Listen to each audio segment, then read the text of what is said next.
முதல்வர் அவர்களே, இங்கு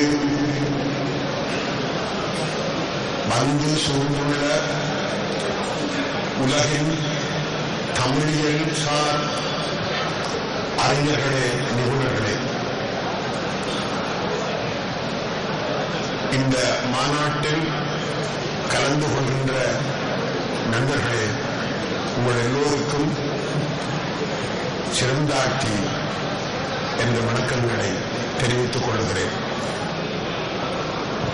இவ்வாறான ஒரு நேரத்தில் என்னுடைய உரையை தொடங்கும்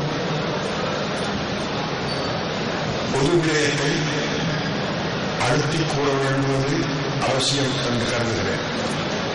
அதாவது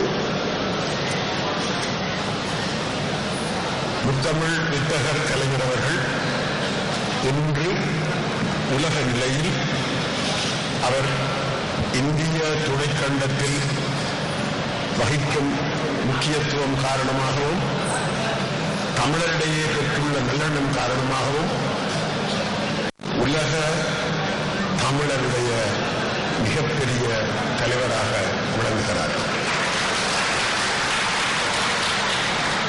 அன்புள்ள ஐயா, உலக தமிழ் தலைவர் என்னும் வகையில்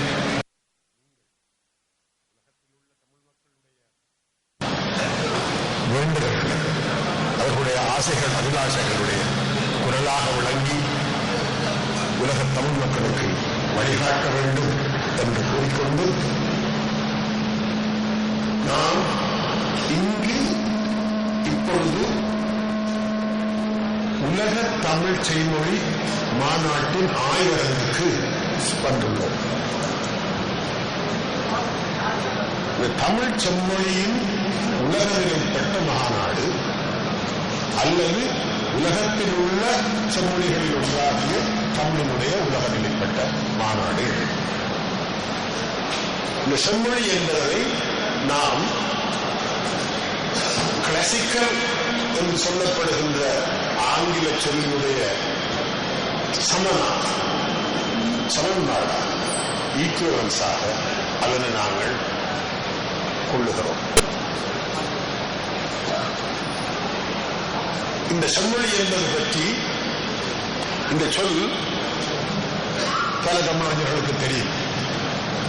இது தமிழ் லெக்சிகனிலே வருகின்ற ஒரு சொல்.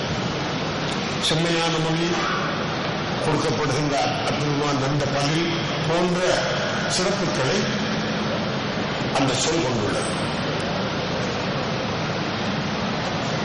எனவே நாம் தமிழினுடைய இன்னொரு அம்சத்தையும் சேர்த்து நாம் சொல்ல வேண்டுமோ என்று நான் ஐயுறுவேன். ஏனென்றால் தமிழை நன்கு தெரியாதவர்கள் இந்த செம்மொழி என்கின்ற அந்த கருத்தை மாத்திரக் கொள்ளலாம்.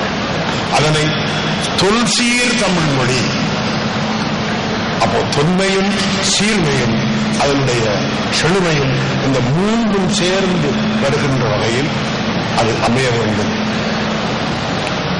நண்பர்களே,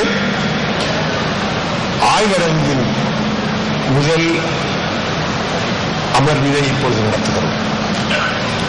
தமிழ் பற்றிய ஆய்வரங்கு, தமிழ் பற்றிய ஆய்வுகள் எவ்வாறு இருக்க வேண்டும் என்பதுதான் நாம் நிச்சயமாக எடுத்துக்கொள்ள வேண்டிய முதலாவது விடயம். என்னென்ன விடயங்களை பற்றி நாம் ஆய்வுகள் செய்ய வேண்டிய தேவைகள் உள்ளன என்பது காய்தல் இல்லாத, விருப்ப வெறுப்பில்லாத, மற்றைய உலக அறிஞர்கள், மற்றைய மொழி அறிஞர்கள், மற்றைய பண்பாட்டு அறிஞர்கள் ஏற்றுக்கொள்ளும் வகையில் நாங்கள் சொல்கிறோம். உலகிலே கிரேக்கம், ரோம நாகரிகங்களை கிளாசிக்கல் சிவிலைசேஷன் என்று சொல்வார். இன்றைய உலகில் செம்மொழி அல்லது தொல்சீர் செம்மொழிகளாக கிரீக், அது முதல் கிரீக்காக வருகிறது, ரோமன் அது லெட்டினாக வருகிறது, ஹீப்ரு சைனீஸ் தொடர்ந்து வருகிறது, ஹீப்ரு இஸ்ரேலிலே ஒரு மொழியாக இருக்கிறது. ஆனால் தமிழினுடைய தொடர்ச்சி மிக நீண்ட காலமாக சிந்துவெளி நாகரிக காலம் முதல் அதனுடைய எழுத்து மரபு காலம் வரை நீண்டு தொடர்ந்து வருகின்ற தன்மையை நாங்கள் காணலாம். இந்த அம்சத்தை நாங்கள் வற்புறுத்த வேண்டிய, அதனுடைய உண்மைகளை ஆராய வேண்டிய தேவை நமக்கு உள்ளது.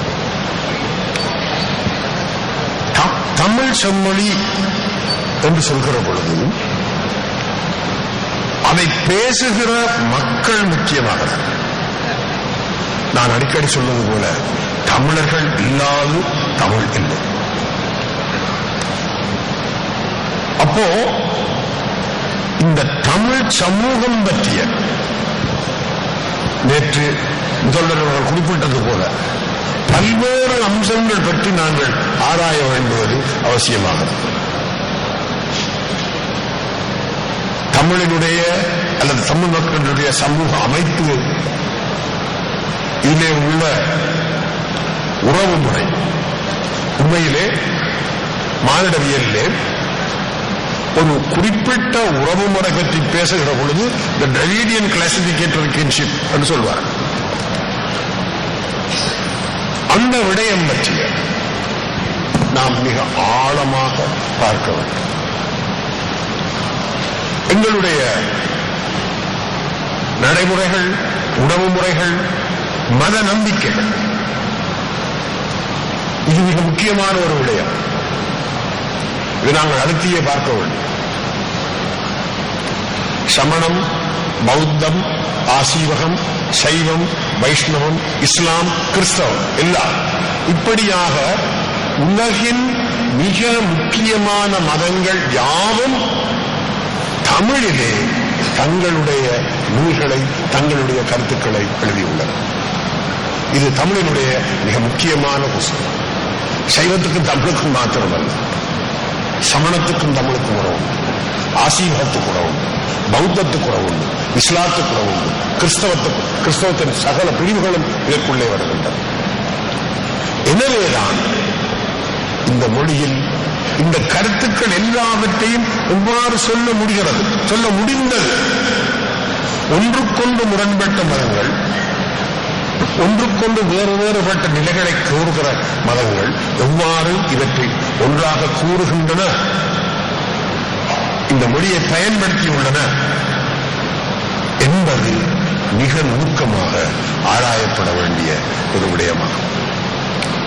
அது மாத்திரமல்லாமல் இந்த சமூக அமைப்பினுடைய தன்மைகளை, இயல்புகளை நாம் மிக விரிவாக பார்க்க வேண்டும். உதாரணமாக தமிழுக்கும் மற்றைய திராவிட மொழிகளுக்கும் உள்ள உறவை நாங்கள் மிக விரிவாக ஆராய்ந்து, மொழியியலாளர்கள் தமிழை தென் திராவிட மொழி குடும்பத்தின் ஒரு பிரிவான முதல்நிலை மொழி என்று சொல்கிற பொழுது மற்றைய திராவிட மொழிகளோடு இதற்குள்ள பண்பு யாது